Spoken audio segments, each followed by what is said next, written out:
nyanzi chotanga chipedza nehora rateda ndivo vakazikatanga bebi ndoda kukuratidza mamaneja ane pawa kunge mapowareja anoita kuti zvinhu zviende mberi aita kuti malevosi aende kuseri ndoda kukuratidza nyanzvi vagoni vezvese nyanzvi vanhu vanotonga kumupa kose nyanzvi iwe kuna hoskali vanoziya vachasimbisani hosteli nyanzvi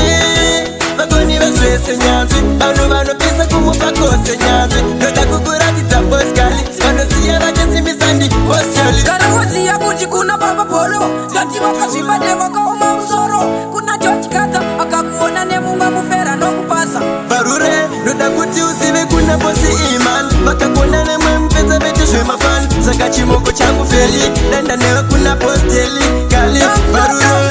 ratidza nyanzvi vagoni vezvese nyanzvi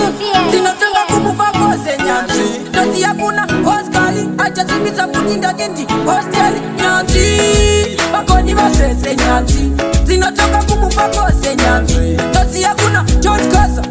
dj fat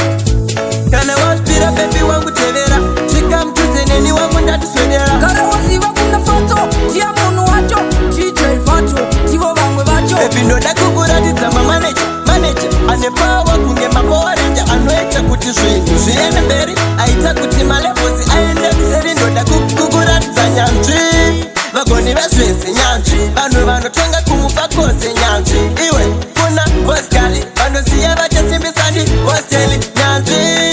vagoni vezvese nyanzvi vanhu vanopisa kumupa kose nyanzvi ndoda kukuratidza hoskali vanoziya vachasimbisani hosteli yakuti kuna baba polo ngati vakazvibade vakaoma musoro kuna jochikadza akakuona nemumwe mufera nokupasa barure ndoda kuti uzive kuna bosi iman vakakuona nemwe mupedza vete zvemafani saka chimoko changu feli danda newe kuna posteli kali barure ratidza nyanzvi vagoni vezvese nyanzvi dzinotanga kumupa kose nyanzvi ndoziya kuna hoskali achasimbisa kuti ndakendi hosteli nyanzvi vagoni vezvese nyanzvi dzinotanga kumupa kose nyanzvi ndoziya kuna george kaza dj fat kana waspira bebi wangu tevera svika mtuzeneni wangu ndatiswedera kana waziva kuna fato ndiya munhu wacho dj fato ndivo vamwe vacho bebi ndoda kukuratidza mamaneja ane pawa